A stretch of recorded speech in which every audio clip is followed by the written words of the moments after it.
낭만서점 174회 시작합니다. 안녕하세요. 문학평론가 허입니다. 안녕하세요. 익숙한 목소리시죠? 허나몽입니다.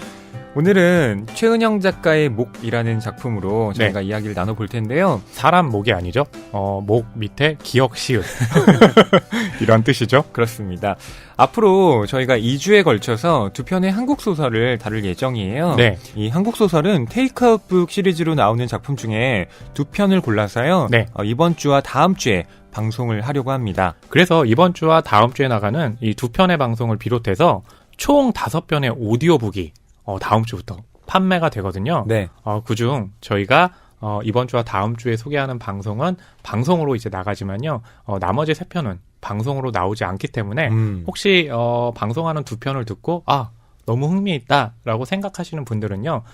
비방송용 3편은 구입하시면 들으실 수가 있습니다. 저희가 잘해야겠네요. 그래서요. 이 총 5편의 오디오북과 해설을 한꺼번에도 구매할 수 있고요. 낱개로도 구매할 수 있기 때문에 지금 우리가 잘해야 되겠네요 라고 했잖아요. 그냥 잘해서는 안 됩니다. 엄청 잘해야 돼요.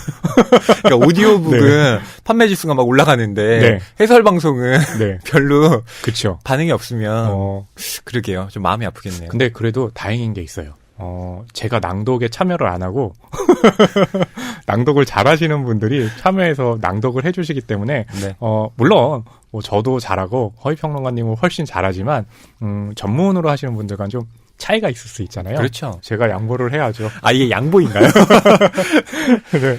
제가 섬의 애슐리를 들어봤는데 정말 그 발성이나 그 낭독의 수준 차이가 나더라고요. 저 같은 경우는 그래도 허위평론가님께서는 문장이 좀 길게 낭독하셨잖아요. 저는 진짜 단발마처럼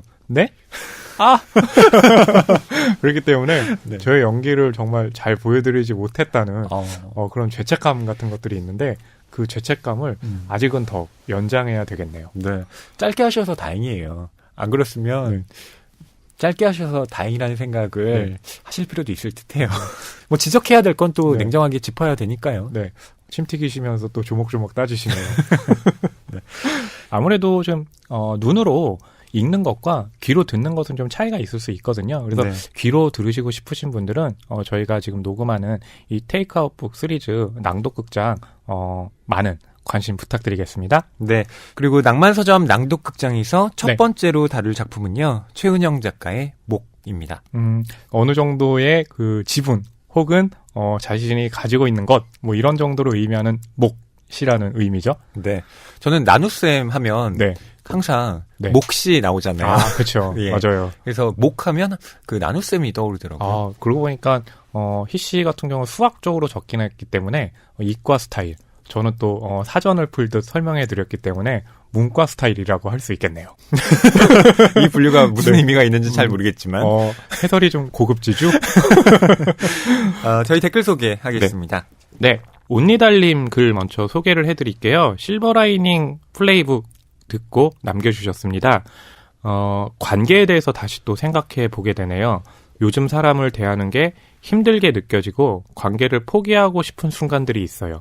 근데 팻이 티파니에 대해 생각하는 모습과 허위평론가님의 한 줄 평을 듣고 나니 관계를 이어나가는데 한층 용기가 생기네요. 라고 써주셨고 한 줄을 띄시고 나서 근데 허나웅 평론가님 아무 말 대잔치 같은 개그 실제로 듣고 싶다고 아마 이게 또 요즘 힘드실 때 이 아무 말 대잔치의 개그가 용기를 줄 수도 있지 않을까. 저렇게 개그하면 다른 사람들에게 관계 끊기겠다 하면 안 되겠다라고 반면교사의 의미를 주지 않을까 하고요. 근데 실제로 그 농담을 듣고 싶다라고 하셨잖아요. 온니달님이 공개 방송에 오셨더라고요. 그래서 이 공개 방송에 오셨다는 것은 저희가 이제 현대문학 핀 시리즈에 참여하신 6인의 작가님과 함께하는 공개 방송을 진행한 적이 있는데요. 그 공개 방송을 보시고 나서 글을 남겨주셨어요. 후기를 남겨주셨는데요. 무엇보다 또 허나운 평론가님에 대한 인상이 굉장히 좋게 또 바뀌신 것 같아요. 한번 제가 읽어드릴게요. 허나웅 평론가님이 진행을 시작했을 때 허나웅 평론가님을 보고 깜짝 놀랐어요. 사진으로 봐서는 후덕 하실 줄 알았는데 비율도 좋으시고 남자답게 생기셨더라고요. 그래서 이제 두 분 보는데 왠지 연예인을 눈앞에 둔 기분이 들어 설렜답니다. 가로치시고 사실 연예인은 노관심, 가로 닫고 예, 라고 해주셨고요. 그리고 또 덧붙여서 항상 방송으로만 이제 두 평론가님과 함께 정의연 작가님의 목소리를 들었는데요. 네. 그날 또 정의연 작가님에서 알지 못하는 모든 신들에게 그 책을 위해서 또 나와서 낭독도 해주시고 네. 해주셨잖아요. 그리고 사인도 받으셨대요. 오. 그래서 굉장히 좀 설레는 기분이 2배예요. 가 됐다고 하시거든요. 그리고 저의 그 아무 말 대잔치를 온리달뿐만 아니라 제 주변에서도 이 팟캐스트를 들으시는 분들이 있어요. 그래서 별명을 하나 붙여줬어요. 어떤 별명이요? 말러. 말러? 네. 그래서 예. 말러? 뭐, 유명한 또 그 작곡가라고 했더니 아니 아무 말러. 네, 그래서 말러라고 불러주시더라고요. 네. 아니 허나운 평론가님을 제 주변에서도 참 좋아하는 분들이 많아요. 아, 그렇군요. 네. 네. 그래서 뭐 실제로 또 이렇게 허나운 평론가님을 뵈면 되게 멋있다. 이렇게 평하시는 분들도 그렇군요. 있고요. 네. 왜 저는 그 반응들을 여태껏 접하지 못했을까요? 제가 좀 더 네. 전해드리도록 하겠습니다. 분발하셔야 되겠어요. 네. 그리고 저희가 도서 팟캐스트 6위를 한 적이 있습니다. 네, 다시 순위가 지금 떨어졌는데요. 아, 네.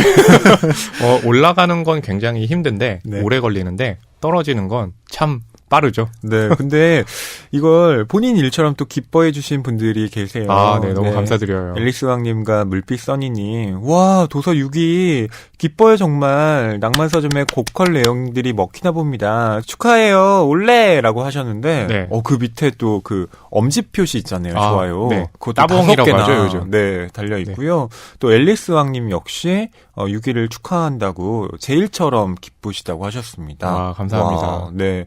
이렇게 응원해 주시는 분들 참 진짜 너무 감사드려요. 네.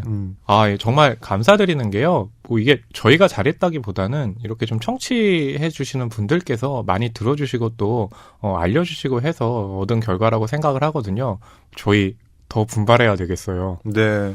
예, 그리고 장훈님 역시 실버라이닝 듣고 실버라이닝 읽고 실버라이닝 영화 보고 3부작을 통과한 느낌이에요. 게다가 도서 순위 상승 기뻐요. 아, 라고 네. 하셨어요. 감사합니다. 예, 이렇게 순위 상승에 네. 다 같이 기뻐해 주시는 낭만서점 식구 여러분. 가족인 와, 거죠. 네. 그리고 생각해보니까 말씀 드려주신 대로 생각을 해봤어요. 그러니까, 네. 그러네. 실버라이닝 플레이북 책을 읽고, 실버라이닝 플레이북 영화를 보고, 실버라이닝 플레이북 소개한 팟캐스트를 또 듣고. 거기에 또 네. 챗 베이커의 네. 노래까지 들으면 그리고 나서 챗 베이커의 이야기를 다룬 영화 본투비 블루까지 보게 되면 시간이 너무 모자르려나요? 계속 네. 엮어읽기가 되네요. 네. 네. 고양이 로봇님도 글 남겨주셨습니다. 제 영어를 듣고 남겨주신 글인데요. 이번 편도 너무 좋네요. 에코의 책도 훌륭하지만 두 분의 실제 경험들이 담겨서 더 진지하고 풍부한 내용이 되었던 것 같고요. 이게 또 그러나 결국에는 한 줄 띄시고요. 그쵸. 그때 이런 얘기 했었죠. 허나몽 평론가님의 표범무늬 양말과 이탈리아의 대서만이 깊은 인상을 남겼다는 이라고 남겨주셨습니다. 표범무늬 양말이요. 제가 보니까 또 3종으로 가지고 있어요. 색깔별로. 네. 그래서 뭔가, 나를 좀 드러내야 되겠다라고 싶을 때 표범무늬 양말을 신고 나가는데요. 야성미가 좀 있어요. 그래서 아마, 평론가님이. 혹시, 온니달님께서 공개방송 보러 오시고, 네. 저에게 남자답게 생겼다라고 말씀 주신 게, 그날 또 제가 표범무늬 양말 신고 갔잖아요. 예. 거기에 또 그런 인상을 받으셨을 수도 있겠네요. 예.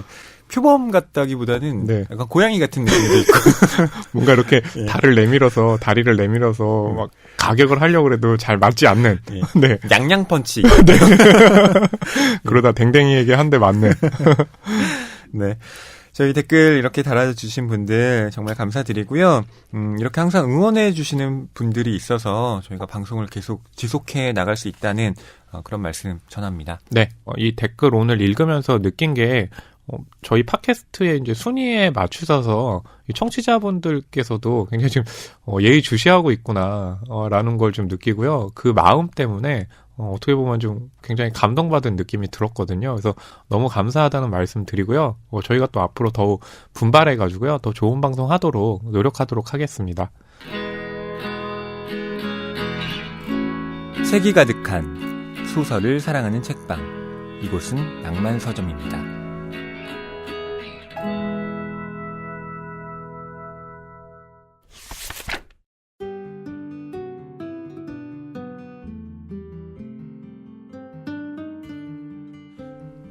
이번 주 출판계 브리핑입니다.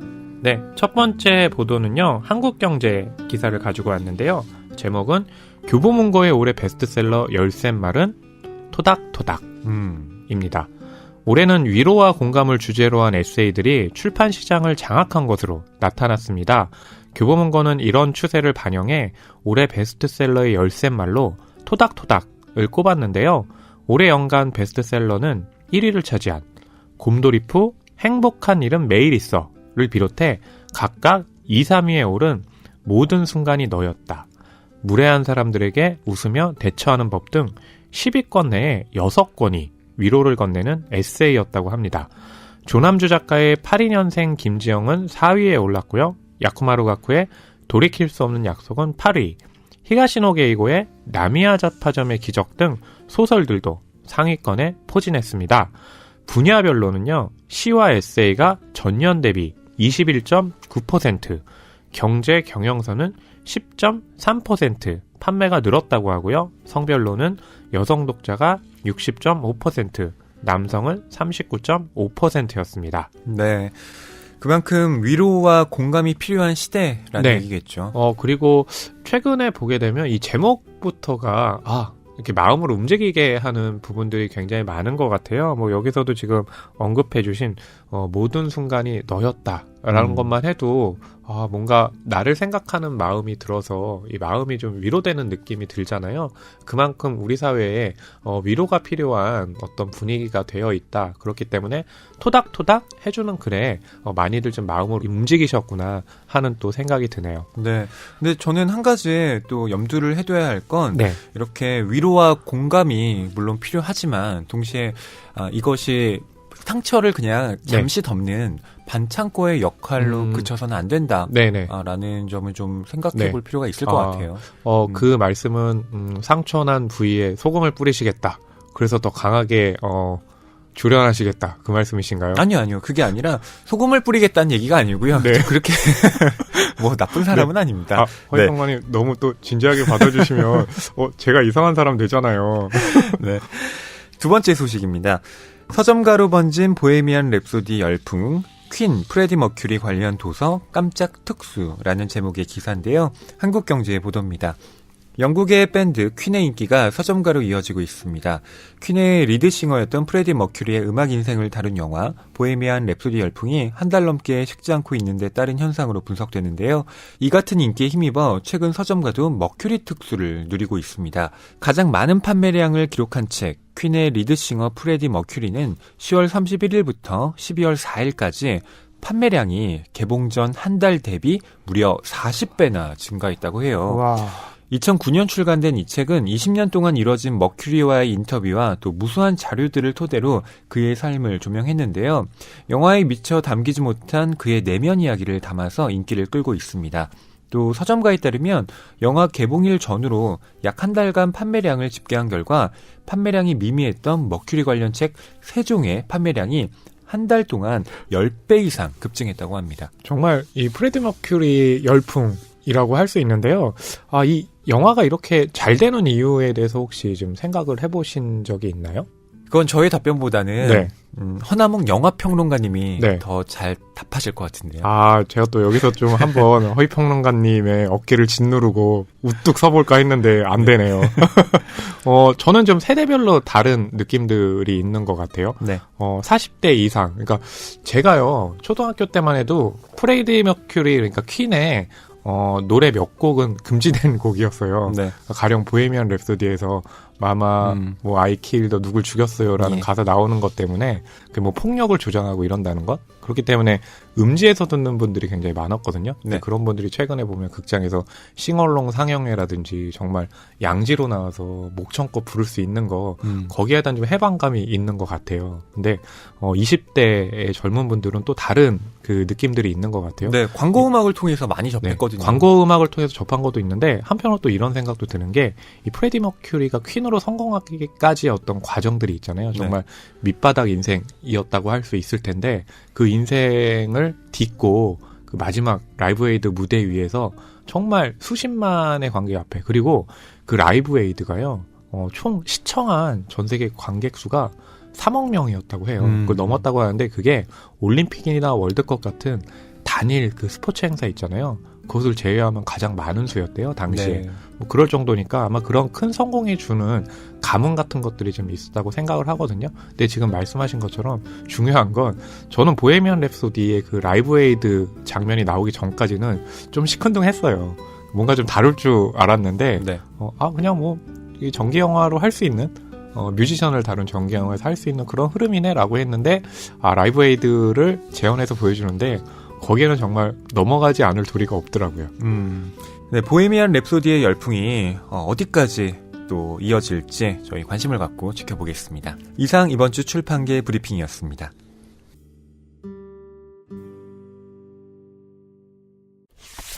네, 오늘 낭만서점 오디오북으로 저희가 돌아왔는데요. 네. 최은영 작가의 목이라는 작품에 대해 이야기를 해보려고 합니다. 네, 최은영 작가님과는 올 여름에 굉장히 더울 때죠. 그때 이제 스튜디오에 나와서 내게 유해한 사람 관련해가지고 이야기도 나누고 책 소개도 드렸기 때문에 아마 우리도 물론이지만 이 낭만서점 청취자 여러분들께서도 최은영 작가에 대해서는 굉장히 좀 익숙할 거라고 생각을 합니다. 네.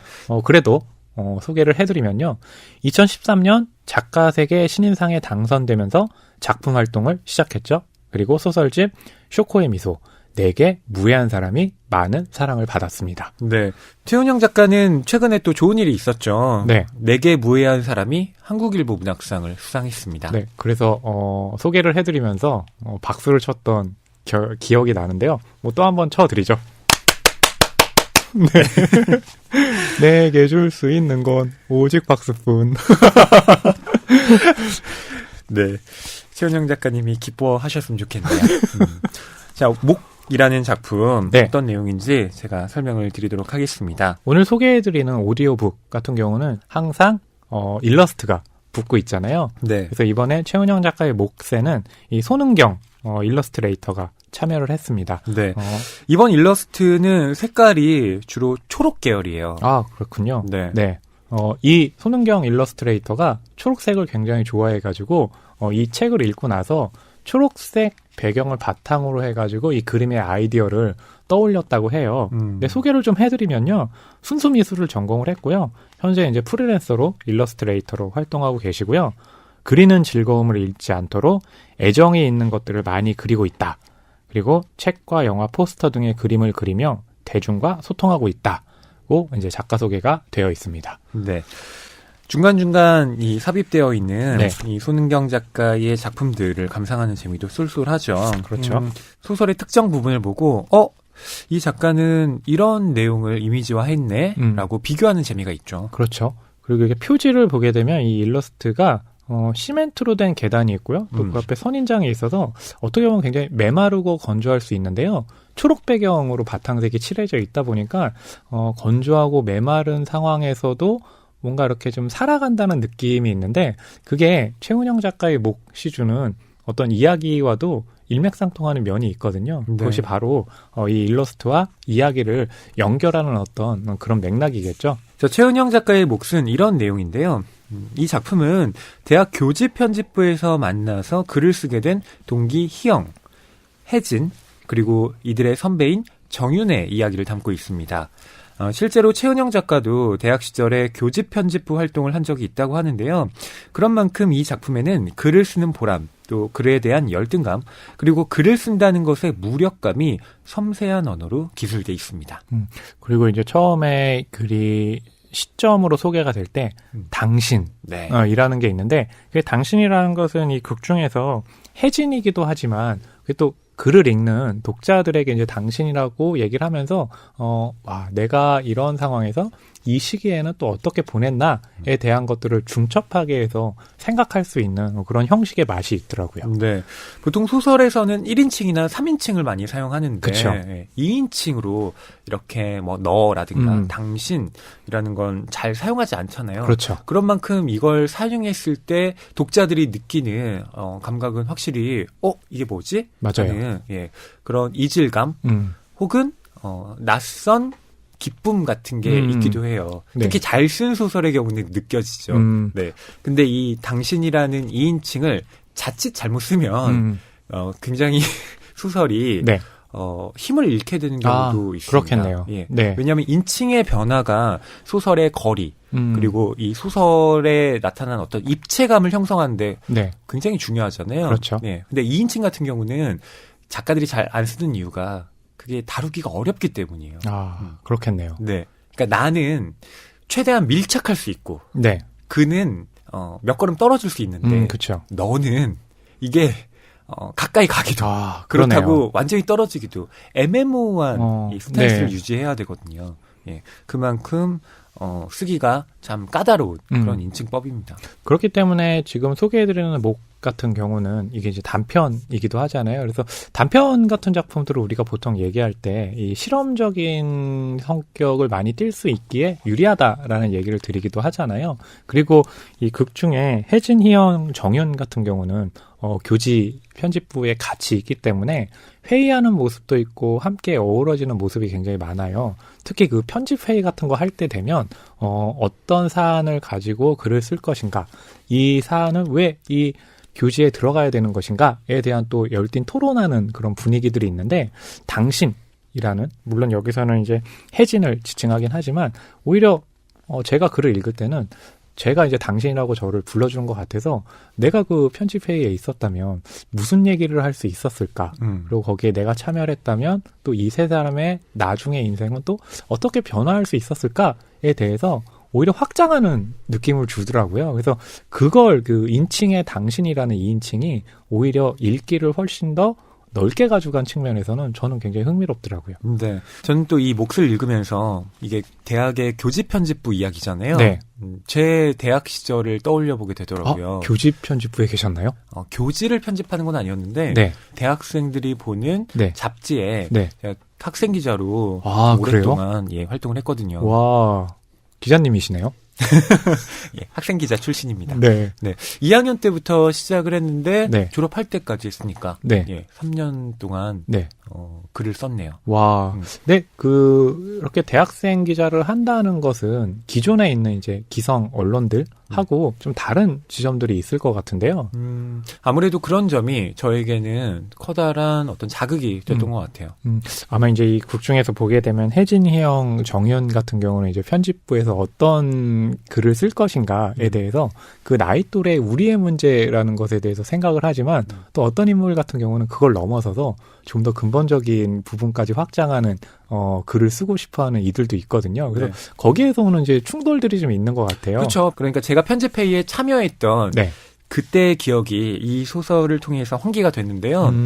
제가 활동했던 그 대학 잡지가 네. 제가 다니던 대학뿐만 아니라 여러 대학의 이 학생들이 모여서 함께 만들던 그런 잡지였거든요.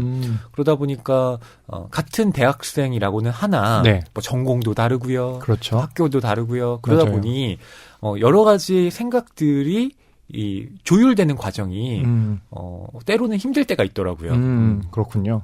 근데 이 소설을 보게 되면 그 편집부에서 좀 의견이 갈리는 부분들이 어떻게 보면 이 극 중에 이제 주요한 세 사람의 앞으로 살아갈 길에 그리고 인생에 대해서 일종의 좀 선택의 기로 같은 느낌들을 주더라고요. 맞아요. 근데 그게 당시에는 그때 어떤 선택들이 이 지금의 나를 만들었다라는 것을 전혀 생각하지 못할 때이잖아요. 그래서 그때의 선택이 또 이런 방향으로 인생을 만들게 할 수 있구나라는 것이 주는 또 흥미도 있더라고요. 네. 아까 최은영 작가도 대학 시절에 이 교지 편집부 활동을 했다라고 말씀을 드렸는데요. 뒤에 인터뷰를 보면 이런 말을 또 하고 있어요. 대학 때 같이 교지 편집부 활동을 하던 친구들을 생각했다. 똑똑하고 글도 잘 쓰던 친구들이어서 언제나 내가 가장 모자라고 글도 제일 못 쓴다고 생각했던 기억이 난다라고 말이죠. 네, 굉장히 겸손하신 말씀이신데요. 근데 글을 이제 쓰는 사람들은 계속해서 그런 고민들을 안고 가잖아요. 내가 과연 이 글쓰기에 재능이 있는 것인가, 앞으로 계속해서 쓸 수 있을 것인가에 대한 고민들은 정말 글 쓰는 사람이라면 누구나 가지고 있는 것 같은데요. 허나운 평론가님도 좀 갖고 있으신가요? 그렇죠. 뭐 저는 지금도 그 생각은 가지고 있죠. 저는 보통 제 블로그를 운영을 하고 있는데 제가 쓴 글들을 거기 이제 다 모아놓고 뭐 영상도 모아놓고라고 하는데 하루에 조회수가 많이 나오면 한 50에서 60 정도 돼요. 그러면은 거기서 제가 들어가는 게 반수가 넘잖아요. 30번이나 들어갔어요. 수시로 확인해요. 어쩐지 핸드폰을 손에서 안 놓으시다가. 그렇죠. 집에선 컴퓨터 자판에서 손을 안 떼요. 근데 이제 그걸 보면서 내 글을 읽는 사람이 이거밖에 없다니 이렇게 네. 조금밖에 안 읽는다면 내 글이 이렇게 주는 어떤 감흥 같은 것이 없기 때문에 그런 건 아닌가?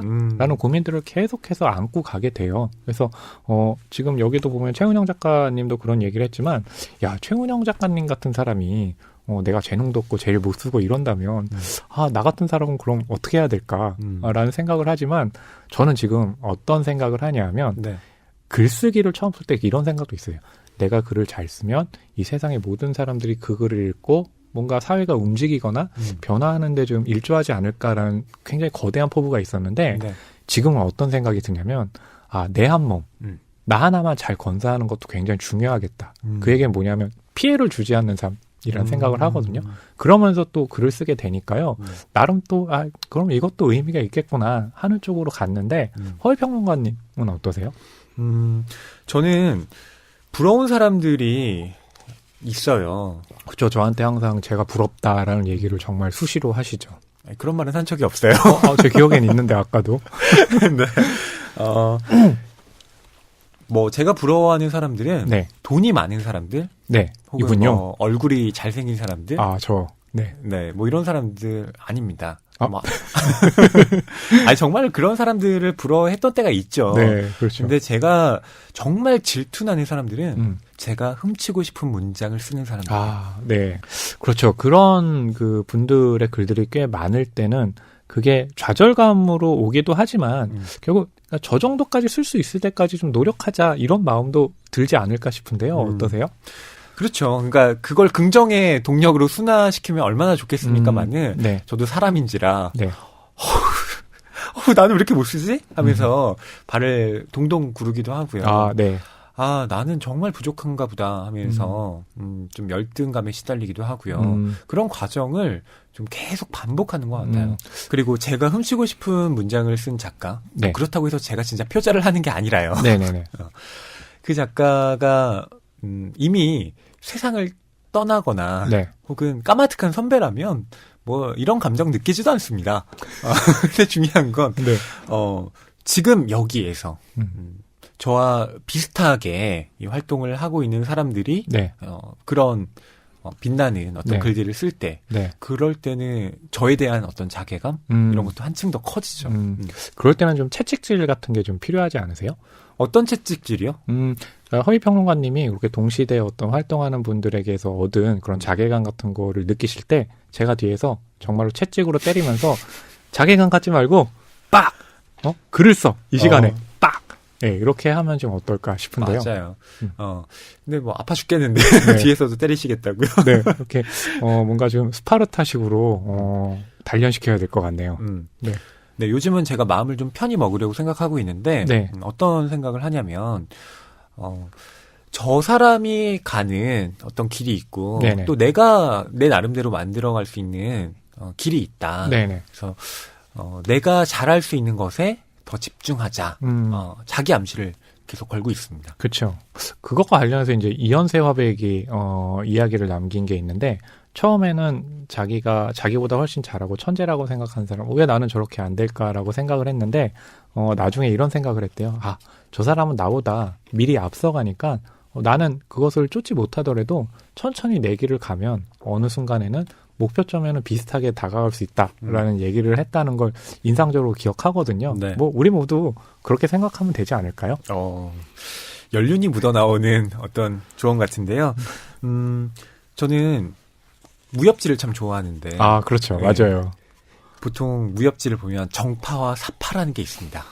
네. 정파는 네. 이른바 뭐 소림, 무당 뭐 이런 식으로 그 무림에서 어떤 존경받는 무림인들이 이제 모여 있는 네네. 그리고 내공을 잘 닦아서 정도의 길을 걷는 그런 문파라고 하면 되고요. 네네. 사파는 그에 비해서 이제 어떤 요상한 술수를 써가면서 네. 예, 무공을 증진시키고 네. 예, 뭐 나쁜 일을 저지르는 예, 그런 무리라고 보통은 이제 설정이 됩니다만 네.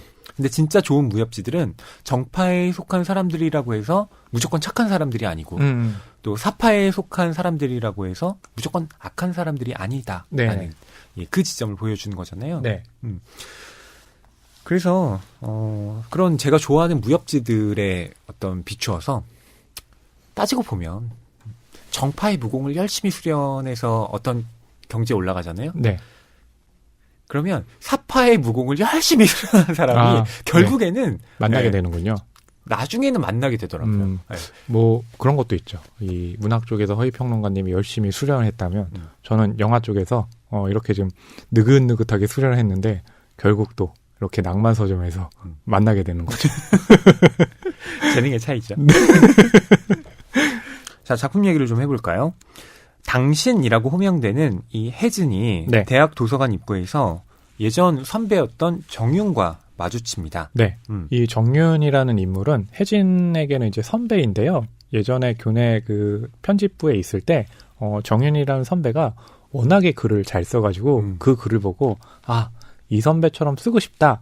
일종의 글을 쓰는 데 있어서는 롤모델처럼 생각했던 그런 인물이죠. 대학 선배를 시간이 흐른 후에 네. 대학생이 아닌 모습으로 다시 대학에서 만나게 된다는 것. 네. 이 장면 자체가 묘하게 느껴지죠. 일종의 좀 중첩 같은 느낌이 있죠. 현실에서는 그 대학생의 티가 이제 완전히 없어지고 아마 이 삶에서 느껴지는 무게감 같은 것들을 장착을 했을 텐데 대학에 오게 되면 뭔가 이렇게 머릿속에는 대학 생활이 그려지잖아요. 네. 그래서 초반에 이렇게 글에 들어갈 때부터 뭔가 중첩된 화면을 보는 듯한 느낌을 준 것이 이 소설의 첫 문단이었습니다. 정윤이 네. 대학 시절에는 참 똑부러지는 사람, 그리고 네. 자신의 견해를 아주 조리 있게 풀어내는 사람으로 유명했어요. 그렇죠. 근데 지금 현재 시점에서 네. 만난 정윤은 언니 저 자리에 뭐 있었지? 라고 물었을 때 네. 모르겠어 라고 자신감 없게 말하는 맞아요.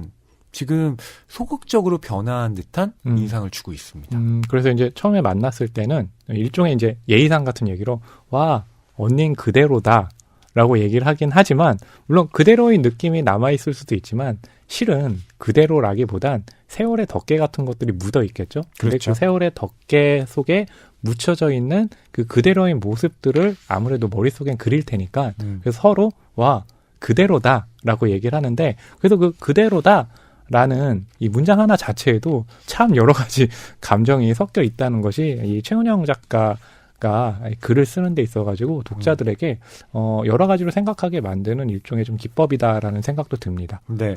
그리고 이들이 대학생이었던 시절이 90년대이기 그렇죠. 때문에 네. 저보다는 허나운 평론가님의 경험이 여기에 지금 잘 발휘될 수 있을 것 같은데요. 제가 이렇게 보니까요. 딱 몇 학번이다라고 얘기 나온 것 같지는 않지만 97년이고 90년대 중후반이잖아요. 네. 제가 처음으로 이제 밝히자면 93학번이거든요. 네. 그래서 여기서는 아마 정윤이라는 인물이 저와 좀 세대가 가장 가깝지 않을까 하는 생각이 들었습니다. 네, 이 소설에는 이런 문장이 있습니다. 1996년 그 해는 유독 폭력의 수위가 높았다라고 말이죠. 네. 96년이라고 딱 얘기를 하니까 96년에 나는 무엇을 했을까에 대해서 다시 좀 기억을 하게 되고요. 기억이라는 게 아마 제가 생각하기 싫었던 건지는 모르겠지만 잘 생각이 안 나더라고요. 네, 너무 오래전이긴 하죠. 오래전은 아니고요. 제가 생각을 잘 못합니다. 그 부인하시는 네. 거예요. 이 혜진이 정윤을 처음 알게 된 건요.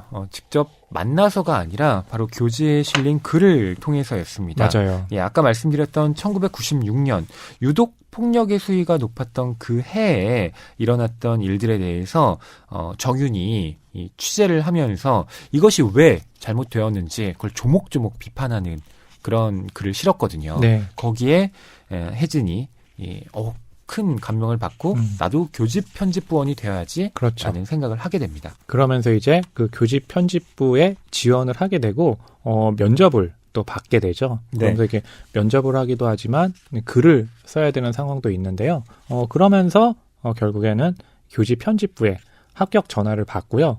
편집 회의를 처음으로 하러 가게 됩니다. 네. 네, 그때 합격 전화를 받은 사람이 이 혜진뿐만은 아닙니다. 그렇죠. 바로 동기인 희영도 교집 편집부에 새로 들어오게 됐는데요. 네. 이 두 사람은 동료이자 음. 또 선의의 경쟁자로서 네. 교집 편집부에서 활동을 시작하게 됩니다.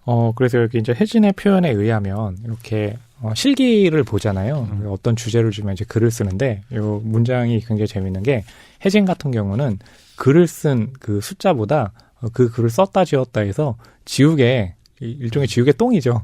그게 오히려 훨씬 더 많았다라고 하는데 혜진이 보는 희영 같은 경우는 정말 막힘없이 술술 떠나갈 정도로 글에 재능이 있는 인물인 것처럼 이 희영을 또 기억하고 있죠. 네.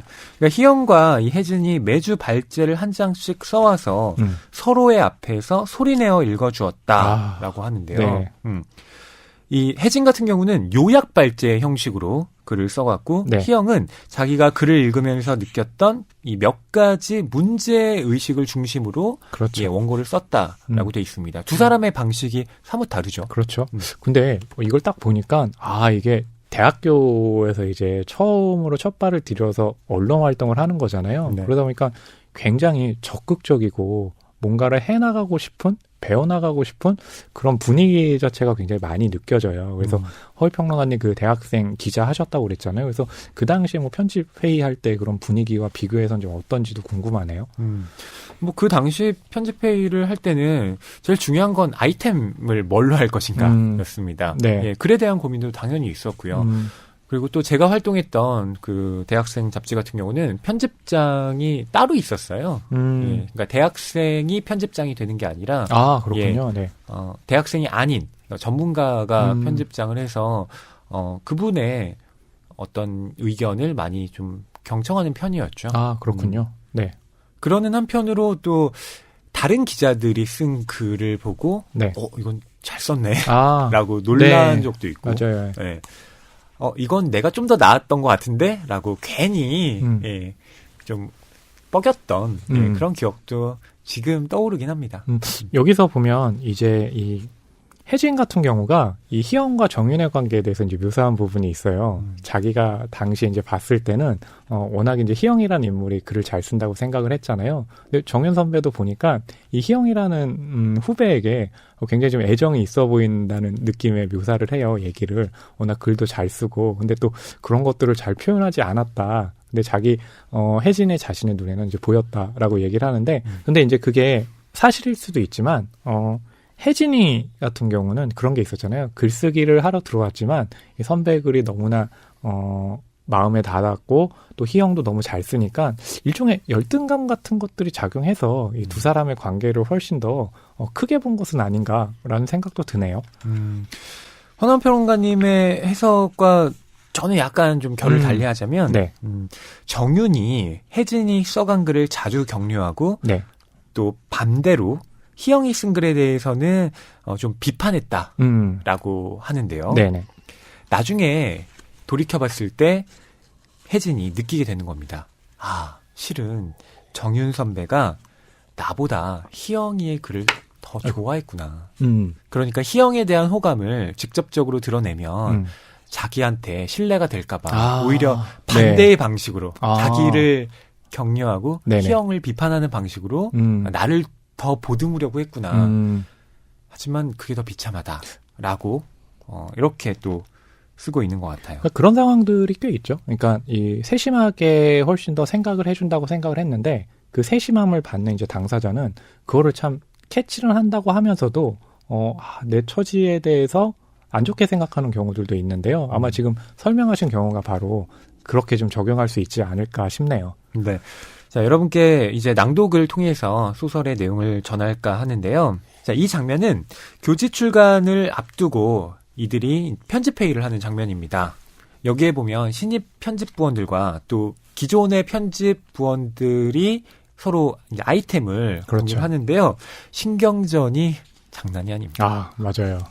이렇게 신경전을 벌인다고 지금 허위평론가님이 말씀드렸는데 거기에는 어떤 입장에 따라서 좀 다른 지점들이 있는 것 같아요. 네. 남자와 여성이 생각하는 어떤 지점이 있는 것 같고 같은 여성이라도 이걸 좀 더 크게 보느냐 아니면은 또 깊게 보느냐 그 차이도 좀 있어 보이거든요. 네.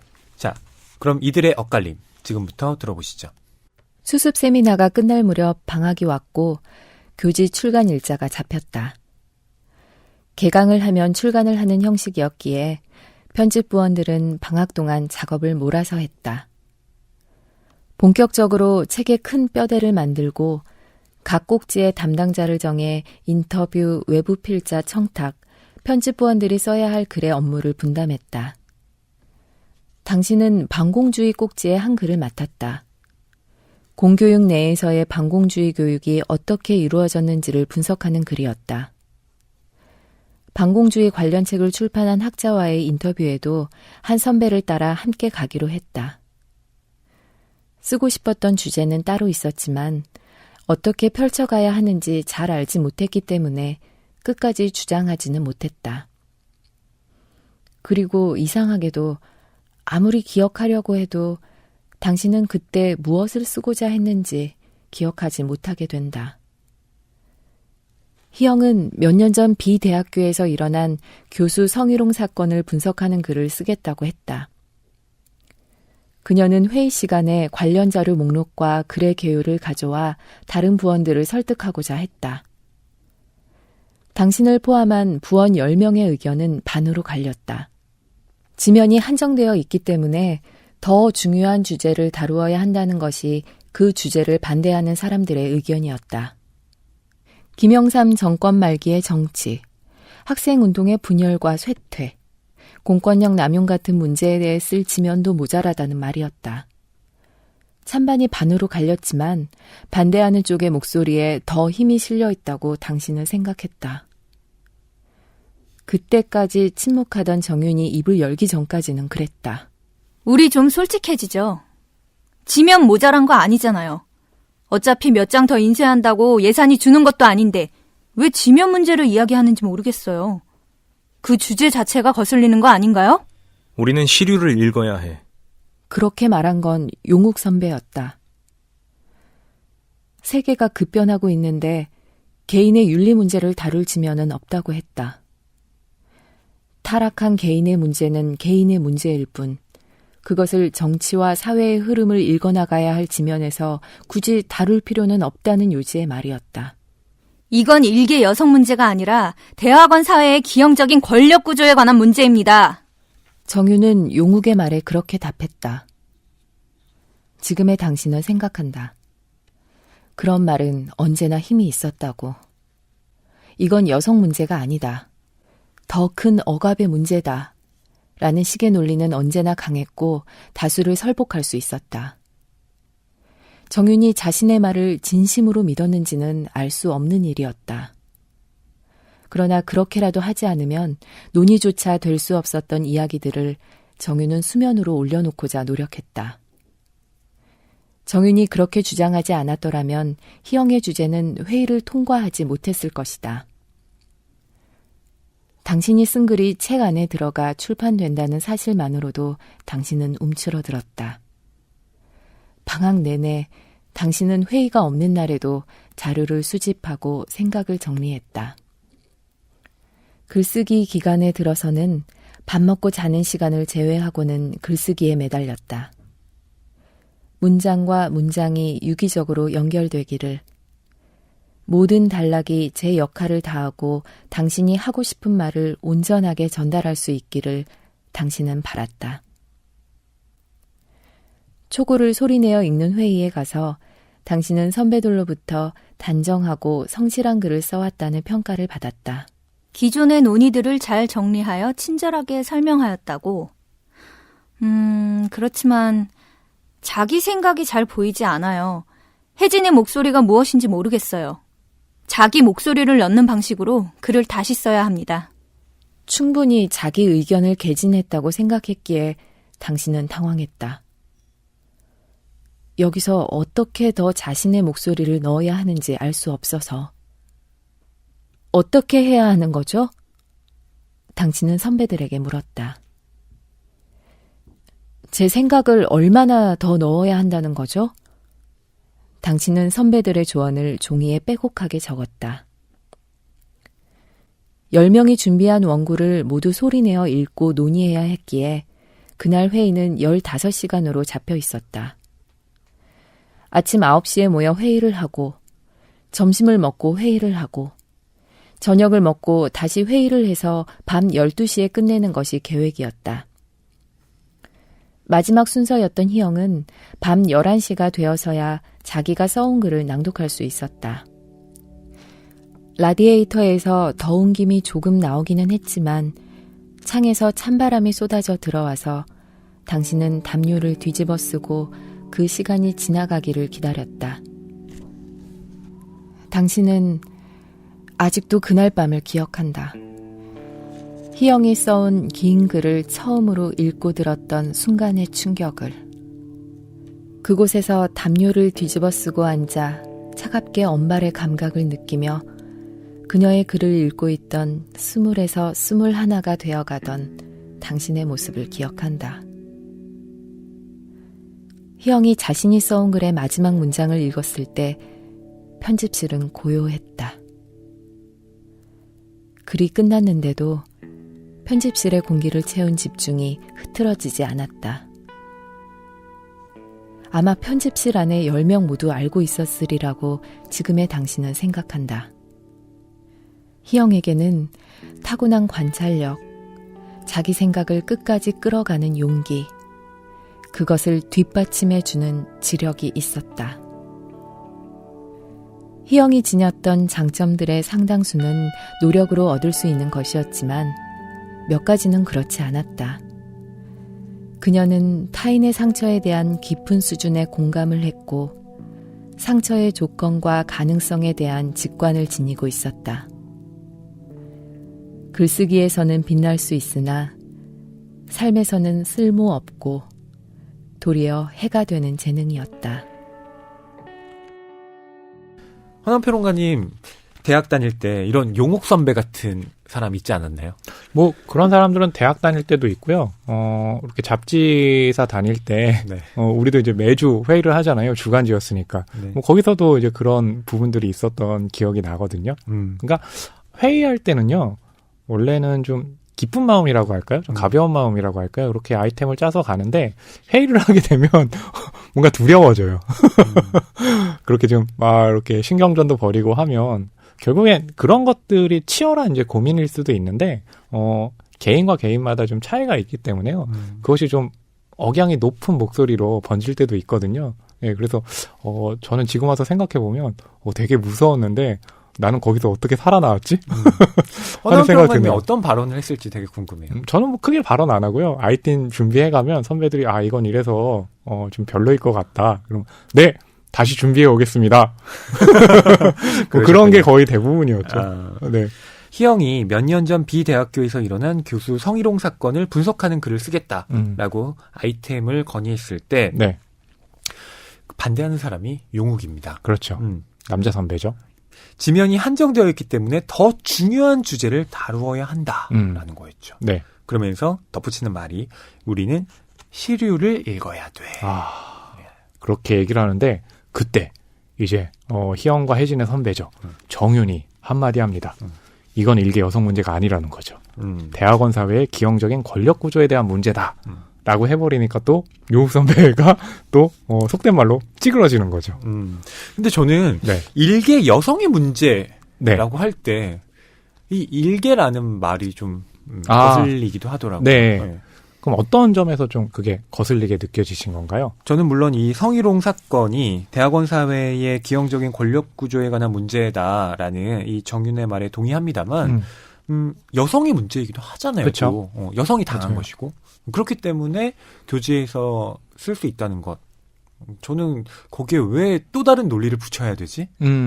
싶더라고요. 맞아요. 근데 이게 90년대 상황에서는 여성이 이건 일개 여성의 문제가 아니라 권력의 문제입니다라고 얘기를 해야만 남성이 납득했다라는 거잖아요. 얼마나 폐쇄적이었던 그런 시대였는지 새삼 생각해보게 돼요. 그때 당시가 이제 저는 생각이 나는데 학생운동의 일종의 이제 끝물 같은 분위기였잖아요. 네. 그래도 그런 그 전까지의 사회적인 큰 문제에 계속해서 그런 운동들이 일어났기 때문에 그게 기억이 나요. 그러니까 이렇게 그때 보면 사실은 그런 표현들이 논란이 된 적이 있잖아요. 파도가 치는데 어떻게 그 앞에서 조개를 줍느냐라는 식으로 논리를 가져가는데 굉장히 폭력적이잖아요. 그 그렇죠. 논리 자체가. 근데 그 당시에는 그런 식의 분위기가 있었잖아요. 그러다 보니까 정윤이라는 인물은 아무래도 혜진과 희영 같은 경우는 대학 생활이 오래되지 않았잖아요. 그리고 정윤 같은 경우는 1년이라도 더 대학생을 했기 때문에 아무래도 지금 허위평론가 말씀하신 것처럼 그런 남성적인 분위기에서 어떻게 해야지 좀 더 발언을 얻을 수 있을까, 동의를 얻을 수 있을까에 대한 부분들을 그렇게 좀 익혔던 것 같아요. 네. 왜 거대한 혁명 이데올로기에서는 이 혁명만 성공하면 모든 게 바뀔 것이다. 네. 뭐 이런 얘기를 하잖아요. 네. 근데 실제로 그렇지 않다라는 게 많은 역사에서 증명이 됐죠. 맞아요. 저는 이것도 마찬가지라고 생각해요. 자, 이게 진짜 우리에게 중요한 대의야. 자, 이걸 성취하면 모든 게 변화될 수 있어라고 하지만 그렇죠. 아주 쉽게 얘기해서 여성 문제는 변하지 않잖아요. 맞아요. 네. 그러니까 여성을 둘러싼 억압들. 제가 예전에 그 학생운동의 수기를 읽으면서 놀랐던 건 네. 이 같은 대학생으로서 지금 사회를 바꿔야 한다는 변혁운동에 참여를 한 거잖아요. 네. 근데 남학생들이 회의를 하고 있으면 여학생들은 뒤에서 남학생들의 속옷을 빨래를 하고 있었다는 거예요. 아, 그래요? 그러니까 당연히 이렇게 지도부에 네네. 서는 건 남성들이고 그리고 네네. 그 뒷바라지를 하는 건 여성들의 몫이다라는 그런 전제들이 그 당시에 학생운동 내부에서 그냥 아무렇지도 않게 만연해 있었다라고 하는 것. 네. 그러니까 사회의 모순과 억압을 얘기하면서 왜 자신들이 처했던 그리고 자신들이 그 억압을 고스란히 이 내부에서 행하고 있었는지 그렇죠. 거기에 대한 성찰이 없었다는 게 지금으로서는 좀 비판적으로 보이는 거죠. 뭐 그런 뭐 생각도 또 거기에 대한 묘사들이 이 책에는 중간중간에 또 다른 사례처럼 나와 있기도 해요. 그래서 그것은 이제 또 나오면 말씀을 드리겠고 이게 굉장히 흥미로운 게 여기서 제기되는 문제들이 과거의 문제가 아니라 이게 현재에 와서 생각했을 때 얼마나 변했을까에 대한 문제로 이제 생각을 해볼 수 있는데 그거 자체가 저는 굉장히 흥미로웠던 게 이 소설 자체도 현재 시점에서 대학을 지나고 이제 더 나이를 먹었을 때 이 세 사람의 관계에 대해서 설명을 하잖아요. 네. 변화된 지점. 그 변화들이 한 개인의 변화들은 개인 혼자서 변하는 게 아니라 사회적인 환경에 맞춰가지고 변화하기 마련이잖아요. 그래서 그런 흐름들을 같이 사회적인 흐름과 개인의 변화의 흐름과 같이 맞춰가고 있다는 것도 저는 이 소설을 읽을 때 굉장히 좀 흥미로운 지점이었습니다. 네. 자, 이후에 희영의 이 아이템이 결국 선정이 됐고요. 이에 대한 글을 또 희영이 써오게 됩니다. 네. 근데 정윤이 또 거기에 대해서 비판적인 코멘트를 해요. 자기 생각이 잘 보이지 않아요. 그리고 낭독한 부분에서 언급되는 것이 희영이 갖고 있는 이 글쓰기의 재능이라는 게 네. 노력으로 얻을 수 있는 것과 또 그렇지 않은 것들이 공존하고 있었다라는 네. 부분이잖아요. 뭐 노력이 아니라 타고난 거 같은 경우는 이제 이런 거죠. 타인의 상처에 대한 깊은 수준의 공감, 그리고 상처의 조건과 가능성에 대한 직관. 네. 저는 이 대목에서 또 인상 깊었던 것이 타인에 대한 공감 능력, 그리고 상처의 조건과 그 가능성에 대한 직관이라는 것이 네. 글쓰기에는 참 도움이 되는데 네. 삶에서는 도리어 쓸모없고 해가 되는 재능이다. 네. 라고 하는 부분이요. 우리 그런 경우 종종 보잖아요. 글에서 보이는 어떤 성격, 그리고 현실 생활에서 보이는 성격, 그것이 이제 좀 다를 때가 있잖아요. 그게 어떻게 보면 또 이 나이를 먹었을 때 변화하는 그런 좀 배경이 되는 것으로 보이기도 하거든요. 그러니까 항상 글 쓴다는 것과 그 또 글을 쓰는 것에 자신의 어떤 실제 행동과 맞춘다는 것, 그것은 쉽지는 않은 일 같아요. 그렇기 때문에 그 두 가지가 함께 일치했을 때 우리는 저 사람 참 대단하다라는 생각을 하기도 하잖아요. 보통 그러기는 좀 쉽지 않다는 거죠. 우리는 이런 예를 예술가들의 삶에서 좀 찾곤 하잖아요. 그쵸. 그러니까 예술적으로는 매우 뛰어난 재능이 삶에서는 도리어 정말 해가 되는 경우도 있긴 한 거죠. 참 예민한 감각이라는 것은 악마의 재능 같다는 생각이 들어요. 왜냐하면 예민함이라는 것은 말씀드린 것처럼 그것이 섬세함으로 발현될 땐 예술적으로 굉장히 뛰어나긴 하지만 실제 생활에서 예민하다는 것은 뭔가 많은 사람들과 함께 살아간다는 데 있어가지고 그 사람 하나가 갖는 굉장히 특별함 때문에 소외되는 느낌도 있고 이렇게 어울리기 힘든 성격이 될 수도 있기 때문에 그래서 저는 그런 예민함 같은 경우가 일종의 저는 좀 악마의 재능 같다는 생각도 들거든요. 허나은 평론가님은 그 악마의 재능을 만약 신이 준다고 하면 받으시겠어요? 아니면 내치시겠어요? 아, 저에게는 악마의 재능이 있죠. 근데 그 재능을 지금 발현시키지 않고 있습니다. 아, 받긴 받으신 거예요? 아니, 저도 예민한 성격이 있어가지고, 네. 가령 지하철을 타고 가면서 책을 많이 읽거든요. 근데 옆에서 누군가가 이렇게 좀, 껌을 씹는데 소리를 낸다거나, 아니면 좀 부스럭부스럭 거린다던가 이러면은 굉장히 신경이 쓰이더라고요. 그래서. 아니, 근데 여기서 중요한 건 그냥 예민함과 그 네. 깊은 수준의 공감, 을 네. 구분해야 된다는 거죠. 그래서 제가 말씀드렸잖아요. 네. 제가 그 악마의 재능을 가지고 있는데 네. 아직은 그 재능을 발현하고 있지 않다. 어. 딴 쪽으로 지금 발현하고 있다. 말씀드린 거잖아요. 그렇군요. 알겠습니다. 그냥 그거는 까탈스러운 걸로 정리하도록 네. 하죠. 네. 희영은 이런 편집 회의 이후에 점점 자기가 어떤 방식의 글을 써야 되는지를 확고히 해나갔던 것 같아요. 맞아요. 그러니까 자신의 어떤 글쓰기의 방향에 대해서 찾아간 것 같거든요. 네. 그런 부분들은 참 쉽지는 않은데, 이 희영이라는 인물이, 그러니까 글쓰기에 재능이 있다는 건, 뭐 잘 쓴다는 것도 있긴 하지만, 거침없이 쓴다고 면접 때 말씀드렸잖아요. 실기 때. 그러니까 자신이 어떤 주제를 가지고 써야 되는지에 대해서 알고 있다는 의미겠죠. 희영은 아내 폭력을 다루는 꼭지를 만들려고 합니다. 네. 그걸 이제 혜진과 함께 준비를 하게 되는데요. 그쵸. 이걸 보고 깜짝 놀랐던 게, 네. 이 당시, 그러니까 90년대에 남편이 아내를 때려도 법적으로 처벌받을 근거가 없다라는 부분이요. 근데 지금 말씀하신 것처럼 지금은 이제 바뀌었는데 이게 90년대 중후반이잖아요. 그렇게 봤을 때는 그렇게 오래된 시절은 아닌 거잖아요. 네, 그럼에도 불구하고 그 당시에 이게 없었다는 것은 굉장히 충격적일 수밖에 없죠. 네. 또 이 두 사람이 함께 가는 곳이 있는데 그게 바로 매 맞아 죽은 여자들을 위한 위령제입니다. 아, 맞아요. 와. 저도 이 부분에 대해서는 이제 그렇게 생각은 못 했는데, 예. 실제로 그, 최은영 작가 같은 경우는 편집부에서 회의도 하고, 이런 사례들에 대한 토론들도 했을 거 아니에요. 그러니까 딱 보면, 그 당시에 그게 있었고, 저 같은 경우도 이 세대에 지금 속하는데, 이런 부분에 너무 좀 무심했던 거 아닌가, 하는 생각까지도 드네요. 그런데 이런 꼭지를 준비하던 희영이 주제 선정 회의에서 정말 말도 안 되는 질문을 받습니다. 네. 저번에도 여성 문제 다루지 않았어요? 라고 얘기를 하는 거죠. 그러면서 관심사를 좀 더 넓혀요. 그렇게 선배가 지적을 하는 거죠. 그렇죠. 예. 네. 허나은 평론가님, 희영의 입장이었다면 뭐라고 말씀하시겠습니까? 근데 그 당시에 저라면 선배들이 얘기하면 그냥 그런가요? 라고 하고 넘어갔을 것 같은데 이게 참 그런 거죠. 그러니까 어떤 작은 부분이라고 생각하고 계속해서 큰 부분으로 가야 된다는 거잖아요. 그 사회 문제에 대해서. 이 사회 문제에 대해서 이런 부분들이 결국에는 중요한데 이 중요한 문제들이 계속해서 억압당하고 배제되고 했다는 것은 그러니까 여성이라는 이제 소수의 문제가 그렇게 배제됐다는 거잖아요. 네. 예. 그래서 희영은 이게 왜 그토록 중요한 문제인지, 왜 이 지면에서 다루어야 하는지 설득하려고 노력을 합니다. 바로 그런 희영의 모습을 보면서 혜진 역시 몸이 뜨거워지는 경험을 하게 돼요. 맞아요. 각성을 하는 거죠. 그 장면 여러분께 읽어드리도록 하겠습니다. 그 과정에서 21살의 당신은 화가 났다. 여자가 맞아서라도 가족은 지켜줘야만 하는 것이라는 가족주의에 살려달라고 공권력의 보호를 청했던 수많은 여자들이 결국 살해당해야 했다는 사실에 대해서 당신은 걷다가도 밥을 먹다가도 심지어 잠을 자다가도 깨어 분노에 휩싸였다.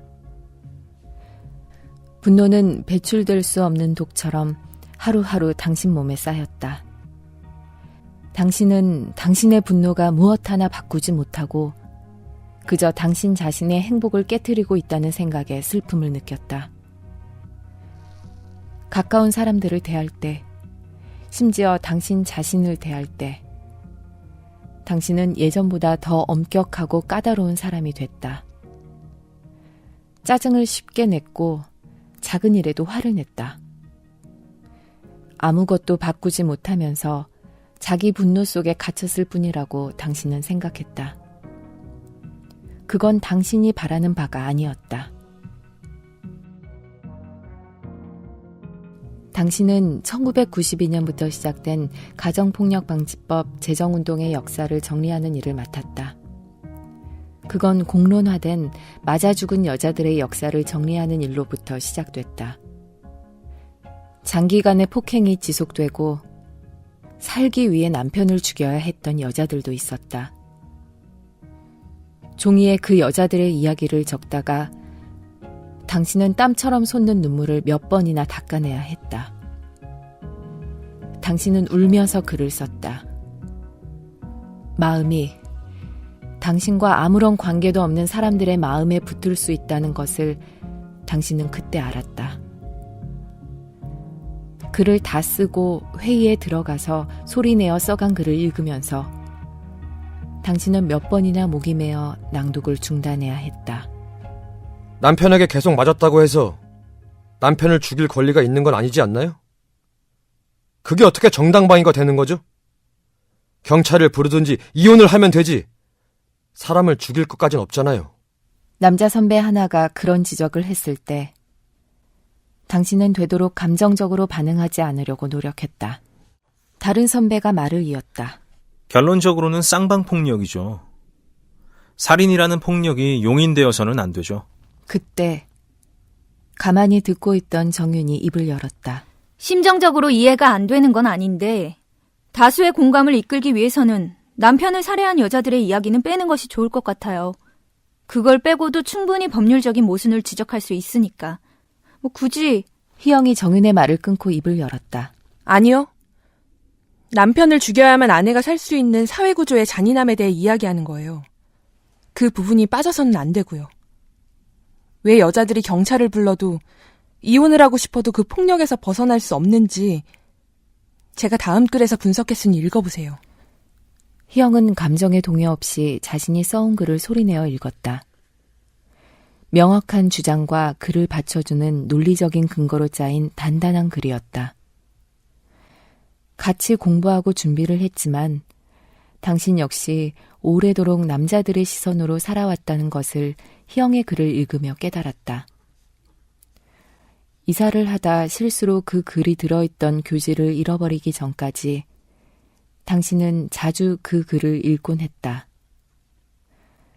글쓰기가 막히고 질리고 어떤 의미도 없다고 느껴질 때 희영의 글을 읽으면 환기되는 무언가가 있었다.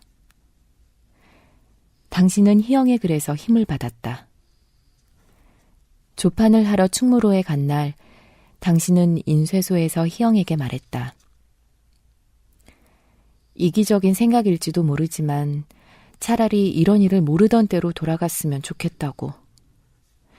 아무것도 모르고 세상은 그럭저럭 잘 굴러가는 곳이라고 생각했던 시절로 이제 돌아갈 수가 없게 되어버렸다고.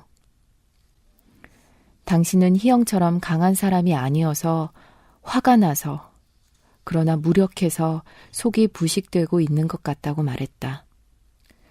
당신의 이야기를 다 듣고 희영이 입을 열었다. 넌 내가 강하다고 생각했네. 희영은 창가에 서서 당신을 바라봤다. 선배들은 책임감을 말하지만 난 혜진이 네 행복이 더 중요하다고 생각해. 자기를 괴롭히면서까지 해야 할 일 같은 건 없는 것 같아. 그래도 희영은 잠시 침묵하다 말을 이었다. 난 이번에 너랑 같이 작업하면서 좋았어. 너한테 의지도 많이 했고. 난 네 글 좋아하니까. 계속 읽고 싶어. 점점 더 잘 쓰잖아. 한 학기만 더 해보는 건 어때? 그때 당신은 어떤 대답을 했을까? 어떤 이유로 당신은 그곳을 그때 떠나지 못했을까? 당신은 남는 것을 선택했다. 다시나마 새로운 글을 쓰기로 결심했다. 그때의 선택이 당신의 삶을 여기까지 이끌고 올 줄 모르면서. 자, 이 가정폭력의 문제를 희영이 다루게 됐는데요. 네. 선배들이 또 충고를 합니다. 맞아요. 뭐라고 충고를 하냐면 희영이 이 장기간의 폭행이 지속되고 살기 위해서 남편을 죽여야 했던 이 여자들이 있었는데 바로 그 사람들의 목소리를 집어넣는 게 좋겠다라고 했더니 선배들, 특히 남성들이 아니 왜 그런 사람들의 목소리를 이 기사에 넣어야 하는데? 라고 반문을 하는 거죠. 심지어 그렇게 매맞는 아내가 남편을 견디다 못하고 죽였다라고 하니까 뭐 아무리 그렇다고 해도 살인이 용납될 수는 없다라고 그런 논리로 이제 접근을 하는 거죠. 그렇다면 거기에 대해서 희영은 또 얘기를 하는 거죠. 그러니까 결국 그렇게 해야지만 살 수 있기 때문에 한 구조인데 그 문제에 대해서 좀 더 들어가야 되는데 단순하게 살인은 잘못됐다 하나만 가지고 이 문제를 자꾸 이렇게 배제시키려고 하는 것에 대해서 더욱더 희영은 지금 분노할 수밖에 없게 되는 상황인 거죠. 네. 그리고 이 장면에서 희영과 혜진이 당혹스러웠던 건 지금까지 계속 자신들의 편이었던 정윤이 이렇게 말을 하는 거예요. 심정적으로 이해가 안 되는 건 아닌데 다수의 공감을 이끌기 위해서는 남편을 살해한 여자들의 이야기는 빼는 것이 좋을 것 같아요. 그렇죠. 그러니까 처음에 그때 했던 얘기, 일개 여자들의 문제에서 연장선상에서 이제 볼 수가 있는 거잖아요. 네. 그렇기 때문에 희영 같은 경우는 더 놀라게 되는 거고, 특히 이제 혜진 같은 경우는 이 정윤 선배가 썼던 글들을 보고 이 논리라면 자기는 이렇게 글을 쓰고 선배처럼 되고 싶다라고 했는데 사실은 거기서 이제 생기는 여러 가지 복잡한 감정이 들 수밖에 없는 거죠. 그 밑에 이런 문장이 나오죠. 당신 역시 오래도록 남자들의 시선으로 살아왔다는 것을 희영의 글을 읽으며 깨달았다. 그렇죠. 네. 그러니까 정윤도 참 날카로운 문제의식을 가진 사람이지만 이 시스템 안에서 계속 남자들의 관점을 내면화시키고 있는 거죠. 그렇죠. 그러니까 용욱이라는 남자. 저는 그 용욱이 하는 얘기 되게 마음에 안 들었는데. 맞아요. 안 돼. 정윤아, 너 다른 사람은 돼도 절대 용욱이랑은 만나지 마 했는데 맞아요. 용욱이랑 만나더라고요. 네, 그 일을 하시는군요. 네. 숨기려고 그랬는데 그렇죠. 그러니까 그렇게 좀 일종의 만난다는 것은 뭐 결국에는 동조한다는 쪽이기도 하고, 근데 이런 그 부분들을 보면서 여기서 이제 몸이 뜨거워지고 분노한다고 하는데 아마 혜진과 희영은 그런 모습들을 보면서 그러니까 각성을 한다는 건 이 사회적인 모순, 그리고 그 사회적인 모순이 이렇게 작은 이 모임에서도 또 어떻게 구조화되고 있나를 계속해서 생각해 나가면서 그것을 깨기 위한 어떤 방향들로 자신들의 미래를 잡을 거잖아요. 근데 그 방향이 이제 어떻게 되느냐가 굉장히 좀 중요한 것 같거든요. 그러니까 그런 식의 이제 각성이라는 것이 또 이 부분에서는 굉장히 중요하게 작용을 하죠. 네. 그러니까 정윤은 사실 희영과 또 혜진의 롤모델 같은 사람이었잖아요. 맞아요. 근데 그 사람이 용욱 선배라는 네. 말하자면 항상 대의를 부르짖는 그렇죠. 그리고 어떻게 보면 가부장제의 그 체연이라고 할 만한 맞아요. 그 인물과 교제를 해? 이건 진짜 놀라운 일이었을 것 같아요. 그렇죠. 결국에는 그렇게 되죠. 이제 용욱과 정윤이 사귄 다음에 이 정윤은 자신의 일을 이제 포기하고 용욱이 미국으로 공부하러 가는데 같이 가는 거죠. 결혼을 해가지고. 그러니까 같이 공부하러 가는 게 아니라 그쵸. 용욱의 뒷바라지를 해주러 가는 맞아요. 겁니다. 그러니까 그걸 보면서 이제 혜진과 희영 같은 경우는 참 거기서 생기는 배신감 같은 것들이 있을 거고, 그래서 처음에 보게 되면 이 혜진과 정윤이 나이를 먹어서 이 대학에서 만나게 되는 건데, 그때 그렇기 때문에 혜진이 참 이 정윤을 바라보는 마음이 대학 시절과는 다를 수밖에 없겠구나라고 생각할 수밖에 없는 거죠. 그렇죠. 그런데 이런 정윤의 변모가 점점 가시화돼요. 네. 예컨대 희영이 기지촌 여성 문제를 이제 회의 테이블에 올렸을 때, 네. 충격이었습니다, 진짜. 예, 그때 제일 반대하는 사람이 바로 정윤이에요. 네. 그리고 정윤의 이 그 언사가 굉장히 희영에게는 굉장히 폭력적으로 다가가는 게, 여성 문제요? 당신이 돌아가신 분과 같은 여자라고 생각을 해요? 그런 삶을 살아본 적이 있어요?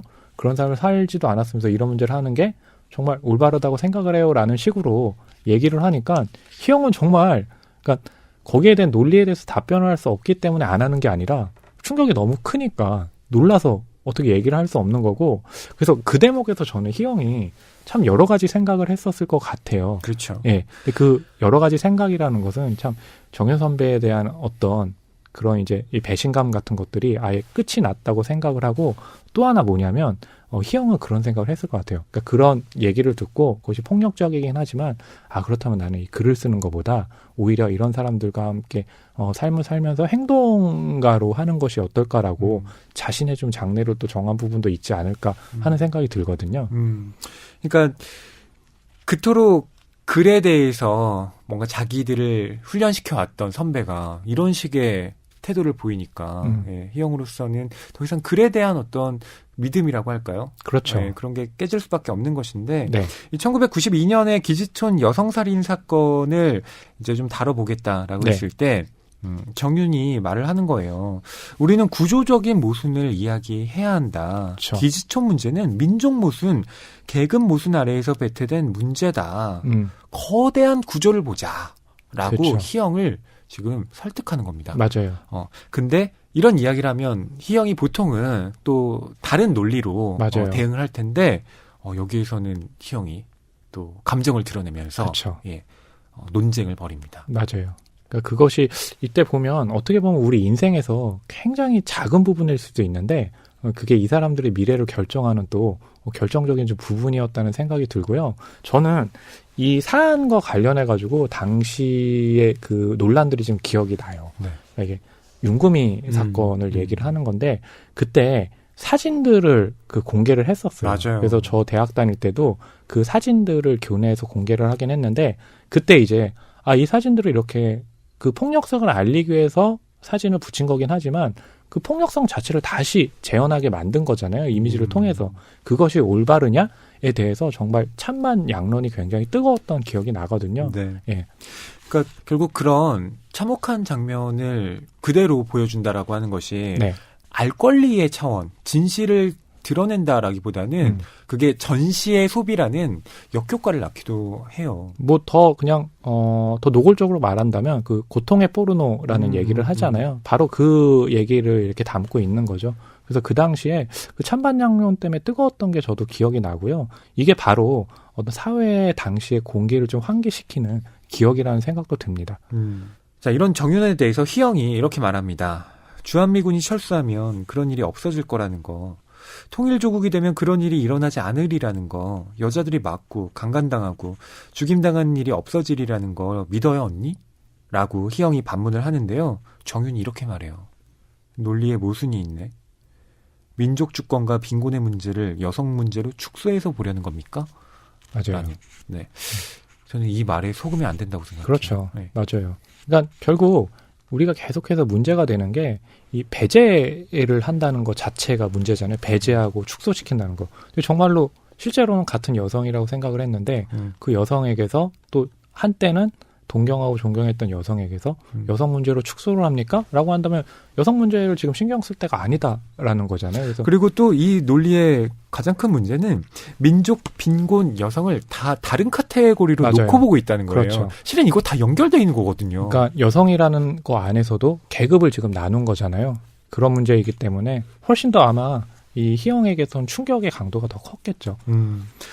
처음에는 사이가 좋았던 이들이 점점 첨예한 사안을 둘러싸고 의견이 갈리면서 사이가 멀어지게 되는데요.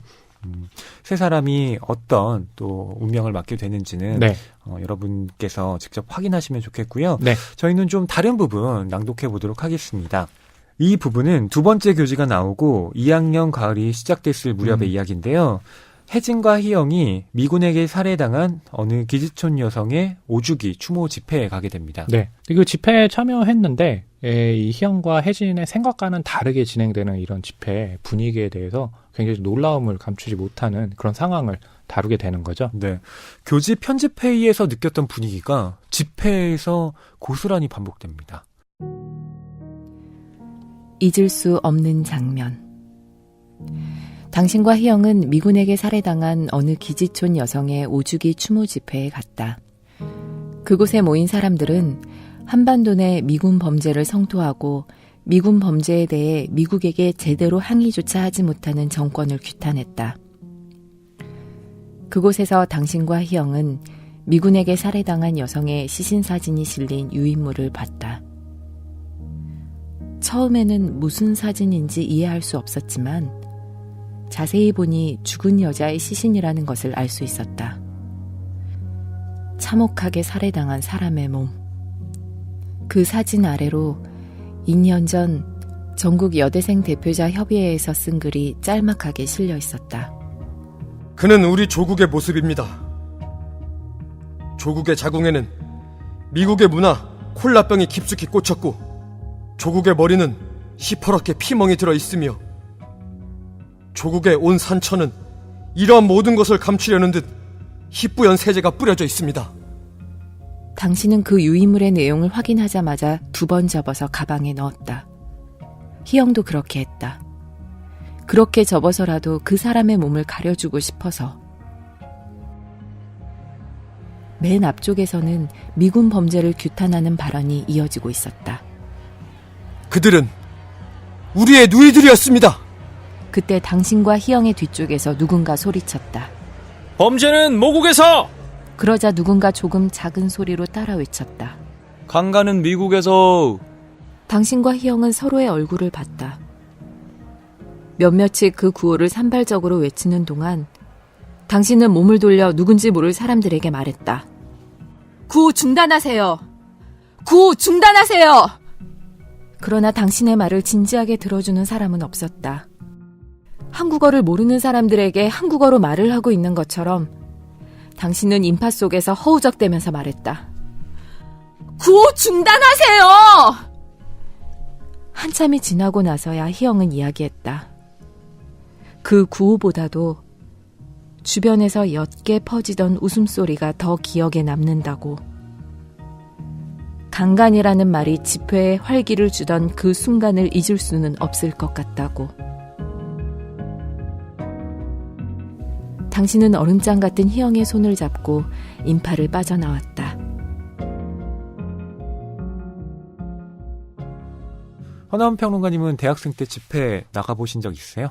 한 번 참석을 했고요. 그리고 그게 뭐 자발적으로 나간 건 아니었고요. 이렇게 뭔가 이렇게 많이 사람들이 모여가지고 하는 거였거든요. 근데 그때 저 너무 무서웠어요. 실제로 그 당시 이제 백골단이라고 하는데 뭐 전설 같이 지금 회자가 되지만 실로 당시 백골단, 그러니까 청잠바, 청바지 입고 있는 사람들도 있었고 이래가지고 되게 무서웠고, 저 이제 대학교 들어갈 때부터 학생 운동이 굉장히 약화되는 시기였어요. 예, 그래서 저는 한 번 정도 나갔던 기억이 나고, 그다음부터는 이제 시위에 참여를 안 했는데요. 그리고 그 당시에 사회 문제에 대한 관심 같은 것들은 정말 전혀 없었어요. 그래서 지금 와서 이제 이 대학 생활을 하면서 후회하는 것 중에 하나가 좀 더 사회 문제에 좀 관심을 갖고 그때 제 목소리를 좀 더 좀 높여야 됐는데, 거기에 대해서 너무 이제 유흥 쪽으로만 신경을 써가지고 거기에 대한 좀 후회와 반성이 함께 있습니다.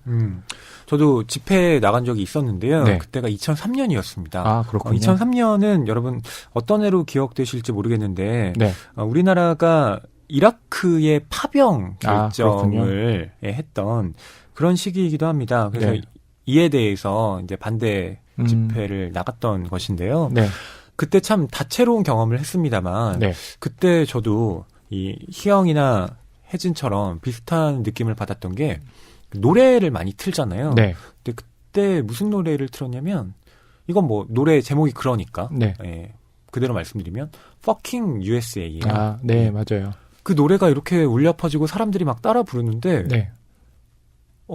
왠지 정말 외톨이가 된 듯한 기분이었어요. 네. 저는 베트남전처럼 한국군이 미국에 의해서 그렇게 또 다른 나라의 군대를 파병한다는 것, 이것이 문제라고 생각했기 때문에 네. 당시에 그 집회에 나갔던 것인데 그런 식의 어떤 얘기도 물론 했지만 맞아요.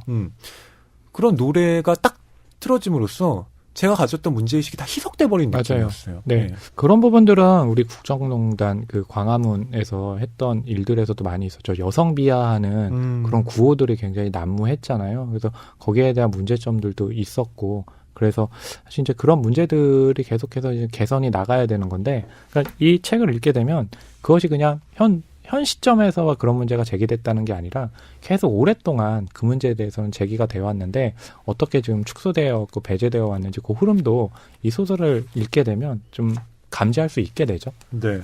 집회 현장에서 이런 목소리가 울려 퍼지는 거잖아요. 범죄는 모국에서, 강간은 미국에서. 이것은 참 말이 안 되는 게, 한국과 미국을 가르는 게 아니라 여기서 얘기하는 것들은 그냥 인간의 어떤 인권에 대해서 얘기를 하는 건데, 한국에서는 강간을 하면 안 되고 미국에서는 강간을 하면 돼? 그것도 역시 폭력적인 논리잖아요. 그러니까요. 네. 그러니까 이 혜진과 희영이 이 말 자체를 납득할 수가 없었던 그렇죠. 거예요. 그래서 몇몇 사람들이 그 구호를 외치니까 혜진이 사람들에게 말하는 거죠. 구호 중단하세요. 맞아요. 구호 중단하세요. 라고요. 그리고 이게 당시에 저도 그런 논란들이 있었던 걸 기억하는 게 정말로 당시에 이 시위 현장에서 이런 목소리들이 나왔다는 거예요. 예. 그렇기 때문에 거기에 대해서도 하면 안 된다라는 얘기들을 계속해서 했었죠. 그래서 희영도 나중에 이야기를 하는 거잖아요. 그 구호보다도 주변에서 옅게 퍼지던 웃음소리가 더 기억이 남는다고. 맞아요. 사람들이 그걸 얘기하면서 즐기는 거죠. 거잖아요. 네. 그냥 유희로 만들어버리는 맞아요. 거죠. 예. 그렇기 때문에 그 사진을 전시한다는 것도 그런 점에서도 결국에는 소비되는 수밖에 없는 거잖아요. 예. 그런 분위기에서는. 그렇기 때문에 거기에 대한 문제점들을 희영과 혜진이 또 가지고 있었던 거죠. 그리고 조국의 몸을 항상 여성의 몸으로 치환시키는 것. 예. 그렇죠. 이런 레토릭도 좀 이제 맞아요. 그만해야 된다고 생각해요. 그렇죠. 네. 그는 우리 조국의 모습입니다. 조국의 자궁에는 미국의 문화 콜라병이 깊숙이 꽂혔고 뭐 이런 식으로 서술되는 방식들 맞아요. 있잖아요. 그러니까 이런 레토릭 자체가 우리로 하여금 우리가 정말 무의식적으로 용인하고 있는 게 무엇인가를 좀 자각하게 만들어요. 그러니까 결국 그 언어에는 그 사람의 태도 그리고 사회의 분위기가 다 반영이 돼 있잖아요. 그래서 우리가 말한다고 했을 때 말을 발화는 굉장히 쉽지만 발화하기 전에 우리가 어떤 삶을 살고 어떤 생각 갖고 있는지가 다 묻어나오기 때문에 사실 신중하게 생각할 필요가 있는데 이 분위기에서의 말하는 말들 같은 경우는 굉장히 폭력적인 생각들이 그렇게 좀 갖춰져 있다라는 것들이 보이는 거죠. 네. 요즘에 그 PC 운동이 네. 계속 이야기되고 있잖아요. 네. 이 PC함이 이제 정치적 올바름인데, 근데 이런 PC 운동에 대해서 미국 내에서는 이제 지겹다, 그만 좀 해라, 뭐 이런 반응도 나오는 거잖아요. 실은 그런 목소리들이 지금의 트럼프라는 시대를 열어 젖힌 거기도 하고요. 그런데 한국의 경우는 PC함의 뭐 진부함, 지겨움 뭐 이런 걸 넘어서 아직 PC 운동을 제대로 버린 적도 없다고 생각해요. 그런 운동이 일어날 수 있는 어떤 토대가 마련되고 있는 것이 지금의 현 시점이라고 생각해요. 그 PC함 정치적 공정성의 함정이라는 것도 분명히 있죠. 그러니까 누구에게나 잘잘못은 있고 있는데 그 정도의 차이를 그 잘잘못이라는 이유 하나만으로 싹 가려버릴 수가 있거든요. 그것은 우리 정치적으로 도 계속 증명돼만 보고 그것이 얼마나 잘못됐는지도 우린 경험을 했잖아요. 아마 그렇기 때문에 그런 부분에 대해서는 앞으로 좀 더 논의가 더 활발하게 이루어지는 것이 굉장히 좀 중요하겠죠. 네. 그러니까 정치적 올바름에 대한 반론들이 뭐 상당히 나와 있기도 합니다. 근데 그런 반론이라는 건 어느 정도 그것이 진행된 다음에 또 돌이켜 봐야 되는 것인데 맞아요. 그게 아직 우리 사회에서는 네. 한 절반도 안 하는데 절반이 뭐예요? 네. 이게 문학 쪽에서는 어떤지 모르겠는데 영화 쪽에서도 그런 PC함 해주는 굉장히 피곤함 같은 게 있어요. 그러니까 영화를 평가하는 데 있어가지고 반응들 보면 객관적으로 평을 해야지, 객관적으로 리뷰를 해야지. 이렇게 주관적으로 하면 어떡하냐라고 얘기를 하는데 사실 그 개인이라는 것은 결국 주관성이고 거기에는 객관성이라는 어떤 기준 자체도 있지 않잖아요. 그래서 그런 식으로 또 들이밀면 거기에 대해서는 참 객관성이라는 거는 개인의 취향을 그렇게 객관화할 수는 없다라고도 한번 얘기를 좀 해보고 싶네요. 네.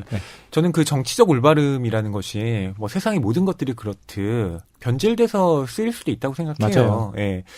근데 그런 부작용에 대한 경계는 당연히 해야 하지만 하지만 바뀌어야 할 부분은 반드시 그 운동을 통해서 바뀔 필요도 있다라는 그렇죠. 거죠. 네. 맞아요. 지금까지는 그에 대한 자각을 우리가 전혀 하지 않았잖아요. 그렇죠. 근데 지금은 사람들이 그나 그녀라는 호칭에 대해서도 생각을 해보게 되고 맞아요. 예. 남편과 아내라는 호칭이 갖고 있는 말에 대해서도 다시 한번 생각해 보게 되잖아요. 맞아요. 네. 그리고 우리가 이렇게 GV라든지 공개 방송 갔을 때 그 사람들의 질문을 받을 때 저쪽 남자분이요, 여자분이요라고도 이제는 안 하고 저기 계신 분 아니면 모자 쓰신 분이라고 좀 소개를 하기도 하죠. 네. 그러니까 그것은 모든 사람들이 갖고 있는 정체성을 좀 세심하게 배려하겠다라는 노력이기도 한 거잖아요. 맞아요. 그런 것들이 사실은 중요하죠. 결국엔 그것이 타인에 대한 예의이고 이 사회가 조금 더 서로 잘 살 수 있는 그 바탕을 마련하는 기저에 있기 때문이죠. 네, 최은영 작가의 목 이야기를 나눠봤는데요. 네. 허낭평론가님은 이 제목 어떤 네. 의미를 담고 있다고 생각하세요? 몫이라는 거는 그 여러 사람들이 나누어 갖는 어떤 이 짐일 수도 있고 나아갈 방향일 수도 있고 또 한편으로 또 그릇일 수도 있겠다라는 생각도 들거든요. 네, 그래서 그런 몫들이 각자에게 어떤 방식으로 이 나아갈 미래에 대해 작용을 하는가라고 좀 생각을 해봤습니다. 예, 허위평론가님은 어떠세요? 저는 각자의 몫이라는 게 존재하고 있고 네. 또 그 각자의 몫으로 개별화되지 않는 네. 공통의 몫이라는 것도 이 소설 안에 담겨 있는 것 같아요. 네네. 네. 그러니까 그런 다양한 함의를 가진 몫들을 이 짧은 소설을 통해서 생각해 볼 수 있게 됐다는 점에서 이 몫이라는 제목이 짧지만 저에게는 강한 울림을 주는 제목이었던 것 같아요. 그래서 그 뒤에 이제 작가님 말씀 보면 최은영 작가 이런 얘기 하잖아요. 이 현재의 극중 주인공 3인이 어떤 그 삶을 살고 있는가에 대해서는 많이 생략을 하고 있잖아요. 그것이 결국엔 좀 생각해보는 부분이고 그것이 지금 허위평론가님 말씀하신 부분과도 연결된다고 좀 봅니다. 마지막으로 최은영 작가가 소설을 쓸 때 중요하게 생각하는 원칙을 좀 들려드릴까 해요. 네. 이런 건데요. 솔직할 것, 나의 가장 더러운 부분도 쓸 수 있어야 한다는 것, 가까운 사람들의 상처를 함부로 재현하지 않는 것, 사람들의 고통을 이용하지 않는 것, 아는 것, 잘난 척, 내가 뭐라도 되는 척하지 않는 것. 이게 이 몫이라는 소설에 저는 구현되어 있다고 생각해요. 네. 저 같은 사람은 소설 쓰면 안 되겠네요. 솔직하지 않고 잘난 더러운 척. 부분은 드러내지 않고 잘난 척 있을 때마다 하고 그렇기 때문에 이렇지 않은 최은영 작가의 책은 이제 좋은 소설이 나오는 거겠죠. 네, 이런 최은영 작가의 솔직함이 담긴 소설 여러분 오디오북으로 즐겨주시고요. 총 5편의 오디오북이 다음 주부터 판매가 되거든요. 네, 또 앞으로 이 낭만 서점 오디오북이 계속될 수 있도록 많은 응원 부탁드리겠습니다. 네, 감사합니다.